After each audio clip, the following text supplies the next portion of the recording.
Halo, Assalamualaikum. Ketemu lagi bersama saya, Opa Owi. Kita belajar tentang literasi ICT dan pengembangan media pembelajaran biologi. Hari ini merupakan hari pertemuan kedua, ya. Nah, saya akan memberikan pengantar sedikit tentang pengembangan media pembelajaran biologi. Nah, ini adalah foto saya, gampang ya. Saya dosen pendidikan biologi Universitas Indonesia Tayasa. Fokus riset saya adalah media pembelajaran dan fokus saya adalah host dan literasi saya. Kalau kita ngomongin tentang media pembelajaran, pasti nggak akan lepas dari yang namanya industri 1.0, 2.0, 3.0, dan 4.0. Pertama kali 1.0 bahwa orang itu membuat sesuatu itu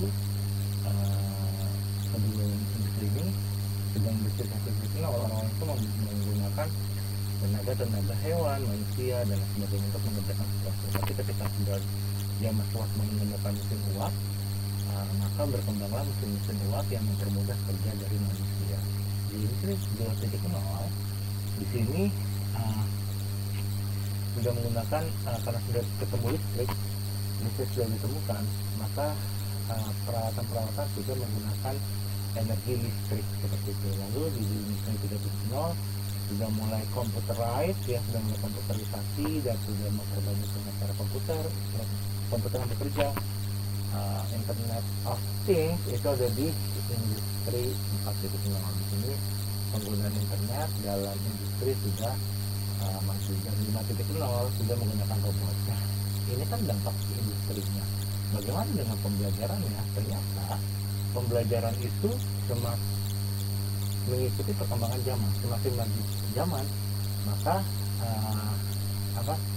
media pembelajarannya pun juga berubah menjadi maju.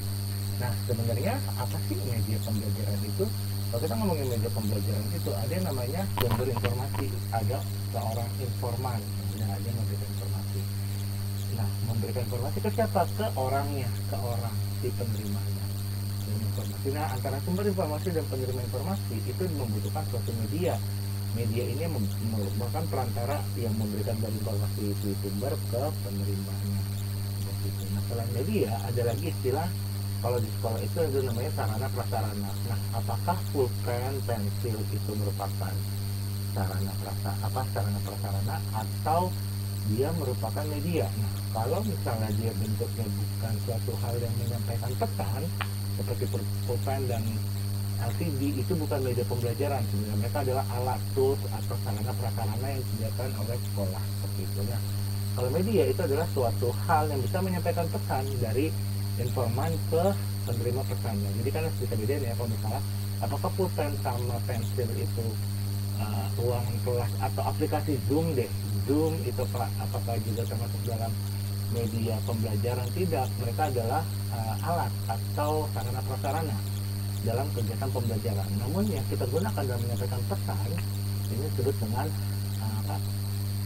media pembelajaran. Seperti PowerPoint ini. PowerPoint-nya itu adalah media pembelajaran, ya. Tapi LCD dan komputernya itu adalah sarana prasarana atau toolsnya, alatnya, seperti itu ya. Baik, jadi bisa ngebedainnya antara sarana prasarana dengan media pembelajaran. Nah, next, sebenarnya apa sih tujuan media itu? Ya, mengkonkretkan suatu hal yang abstrak. Misalnya kalian belajar tentang harimau, kan harimau nggak ada di sekitar kalian kan, terus karena nggak di sekitar kalian, saya menggunakan gambar nih untuk menunjukkan ke kalian. Nah, gambar yang saya gunakan ini merupakan media seperti itu. Nah, makanya media itu bisa menciptakan yang abstrak menjadi lebih konkret seperti itu. Nah, seperti ini misalnya virus itu kan hal yang bentuknya gimana, itunya gimana, masa bentuknya gimana, dia ada di mana aja. Kalau misalnya kita nggak menggunakan media dalam penyampaian pesannya, orang akan bingung seperti apa virus seperti itu ya. Lewat poster, lewat Instagram. Nah, Instagram itu termasuk dalam media pembelajaran, YouTube juga media pembelajaran karena bisa menyampaikan pesan di dalamnya. Nah, ini selain itu tujuan media pembelajaran itu juga mengatasi keterbatasan ruang. Misalnya ada suatu hal yang kita tuh nggak bisa gitu lakuin misalnya kayak percobaan lab-lab yang agak ribet dan susah dan tidak terfasilitasi oleh sekolah, itu bisa kita menggunakan virtual lab dan lain sebagainya. Nah misalnya juga anak-anak tuh kayak sekarang belajar itu bisa sinkronus dan asinkronus. Nah asinkronusnya bisa apa, menggunakan YouTube dan sebagainya, dan mereka bisa belajar di rumah seperti itu. Nah, penggunaan media pembelajaran juga yang tepat akan bervariasi dapat mengatasi kapasitas didik. Nah, media pembelajaran yang bagus pasti akan membuat siswa jadi lebih aktif. Kalian tahu nggak sih, kalau media pembelajaran berbasis games itu akan sangat disukai oleh siswa-siswi. Kenapa? Karena sangat menyenangkan seperti itu. Mempersamakan rangsangan pengalaman dan persepsi. Lalu media pembelajaran mungkin kan adanya interaksi. Nah, ini ada beberapa media pembelajaran yang bisa memberikan kesempatan seseorang untuk berinteraksi, misalnya kayak virtual lab, dengan bisa juga dengan media digital book atau games yang intinya sih menambah interaksi siswa. Nah ini medianya ya, ada yang bentuknya teks, ada audio, ada yang visual. Yang teks ini contohnya ini pakai buku dan lain sebagainya, audio ya ini suara-suara, visual bisa dengan poster, gambar, dan motion itu dengan video. Ini banyak contohnya. Nah, media pembelajaran itu pertama kali dimulai itu dari media yang sangat sederhana, yaitu media teaching atau dengan buku ya, atau dengan modul. Nah ini merupakan media pembelajaran yang awal-awalnya. Setelah itu ketika sudah menggunakan sudah ditemukan komputer, maka media-media itu sudah mulai berbentuk CD. Kalau misalnya dulu tuh zaman dulu kalau kita beli buku tuh kadang ada CD-nya lengkap dengan CD soal, CD kayak misalnya saya beli buku TOEFL, dan TOEFL-nya itu Baron, saya dari Baron, dan itu ada CD-nya yang bisa diinstal. Lalu e-learning, sekarang e-learning banyak banget bentuknya. Digital book itu bukan yang bentuknya PDF ya, bukan, no. Digital book itu adalah buku yang bisa sensasi bukunya bisa kamu rasain, seperti bisa kamu sentuh dan bisa kamu bolak balik, flip and flow, flip booknya seperti kamu ngeflip gitu ya. Lalu juga bisa bentuknya website, augmented reality, virtual lab, virtual reality, intinya e-learning itu seperti itu. Nah, kalau online learning itu adalah e-learning yang berbasis pada online. Jadi kalau e-learning itu ada yang offline dan ada yang online. Kalau yang offline itu adalah e-learning yang misalnya kayak kita kayak digital book. Digital book itu bisa loh secara offline juga gitu.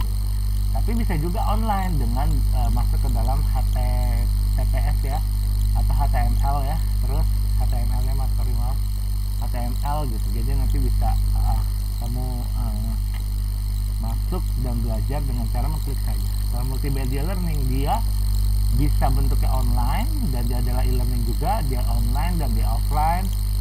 Kayak misalnya gini, kita membuat, kalian tahu misalnya pakai flash. Nah flash itu kan bentuknya offline ya, dia e-learning tapi dia offline, tapi dia bisa multimedia, yaitu dengan memasukkan teks, video, gambar dan lain sebagainya. Tapi bisa juga kalau dia berbasis online, kayak misalnya bikin virtual lab atau augmented reality, tapi ada teksnya, ada videonya, ada suaranya dan lain sebagainya. Nah ini ya, ini tadi sudah diajarkan baru dulu masih bentuknya bukunya. Ini awal abad ke-18 sesuai dengan perkembangan dari revolusi industri ya, bentuknya ya masih lembaran. Terus satu mulai komputer, media pembelajaran, sekolah network, berarti harus sudah menggunakan internet. Media pembelajaran bisa website dan lain sebagainya, dan kalau multimedia ini bisa membuat augmented reality seperti itu. Ini ya, ini buku yang saya pernah buat. Ini ya, banyak banget sih bukunya yang sudah saya pernah buat ya. Memang banyak yang belum dipublish juga seperti itu. Oke. Baik. Ngomongin tentang sumber belajar, media pembelajaran. Nah, apa sih bedanya media pembelajaran, sumber belajar, sama bahan ajar? Media pembelajaran kan tadi sudah tahu ya, perantara untuk memberikan informasi dari satu orang ke orang yang lain. Nah, kalau sumber belajar itu adalah gini, buku itu bisa menjadi media ketika seorang guru mengajarkan siswa-siswinya di kelas. Dengan pratara buku itu dia mengajarkan siswa-siswinya, itu jadi media. Tapi buku juga bisa berfungsi sebagai sumber belajar buat siapa? Si siswanya, baik di kelas dia belajar mandiri maupun dia bisa juga belajar mandiri di rumah, seperti itu. Jadi sumber belajar adalah sumber yang digunakan siswa untuk belajar, itu sumber belajar. Kalau media kan dari perantaranya. Nah, kalau bahan ajar itu adalah bahan-bahan yang digunakan oleh guru untuk mengajar. Kalau buku ini dipakai juga sebagai bahan si guru itu untuk mengajar, membuat RPT, membuat rancangan dan lain sebagainya, itu berdasarkan buku ini. Nah, buku ini posisinya bisa tiga, bisa sebagai media, sumber maupun bahan ajar gitu. Kalau medianya berarti ya dipakai dalam kelasnya langsung, siswa-siswinya berinteraksi, guru, buku dan si siswanya gitu. Jadi paham ya, berbeda sebenarnya media, sumber belajar dan bahan ajar. Dalam satu posisi suatu benda ini bisa ketiga-tiganya, apalagi dia namanya sarana prasarana dan tools. Jadi kalau misalnya kalian bikin di RPP-nya media pembelajaran adalah spidol, terus penghapus, LCD itu bukan media dan bukan sumber belajar dan juga bukan bahan ajar. Itu adalah tools, alat atau bisa juga sarana dan prasarana. Baik, seperti itu ya untuk hari ini ketemuan belajarnya. Kita cek deh tugas kalian ya yang sudah kalian kumpulkan, dan saya akan mengomentari tiga hal yang menurut saya ini lumayan belum semuanya saya koreksi, cuman memang berapa sudah saya cek seperti ini lumayan ini berbasis pada ini termasuk online learning, berbasis web, tapi apakah multimedia? Sepertinya tidak, karena tidak ada campuran video, audio dan lain sebagainya ya, tapi dia e-learning dan juga bentuknya online learning. Tapi bagusnya ini banyak banget ya ininya nih, kayak deskripsinya. Coba kita buka dulu deh. Oh, nggak bisa. Oke, nanti kayaknya mau diisi sama dia. Oh, ada nih Nenarhamin test. Wow.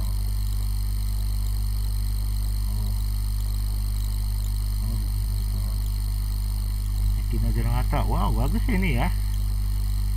Bagus sekali. Ya, di dalamnya nanti kita klik, dia ada penjelasan seperti ini, tapi mungkin ini masih kurangnya belum multimedia ya. Baik, home-nya kita lihat. Kalau media pembelajarannya baik, itu harus ada tujuannya, bukan SKKD, yang nggak harus SKKD, ini harus diingat, tapi harus ada yang namanya isi materinya tuh apa saja gitu ya, atau kamu tuh belajar ini nanti kamu dapat apa saja.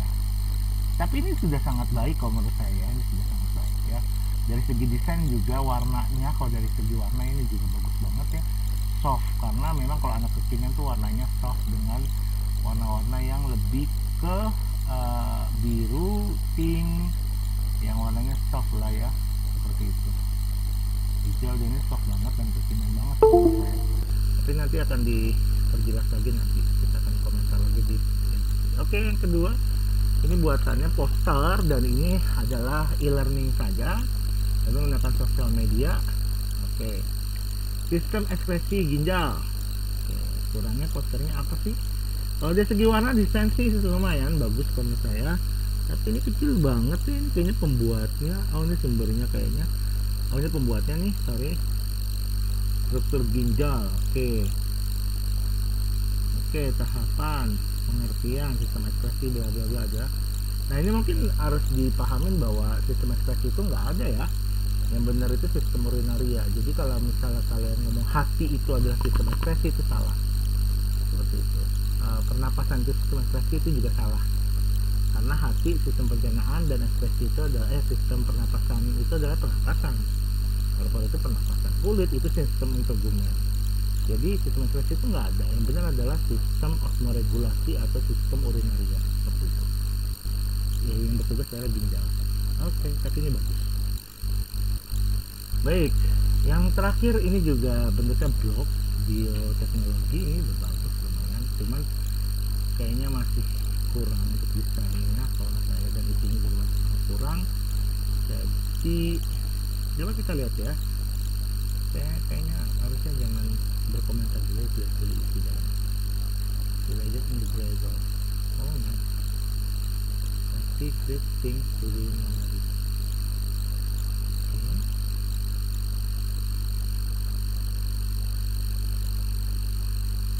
History of biotechnology, eating food. Oh no, belum diisi. Oke, seperti itu dari saya. Masih banyak lagi tugas-tugas yang masih saya harus periksa. Tapi sukses buat kalian, luar biasa anak-anak. Semangat kuliahnya, sukses terus. Nanti kita ketemu lagi di minggu depan bersama dengan Opawi. Terima kasih. Assalamualaikum warahmatullahi wabarakatuh.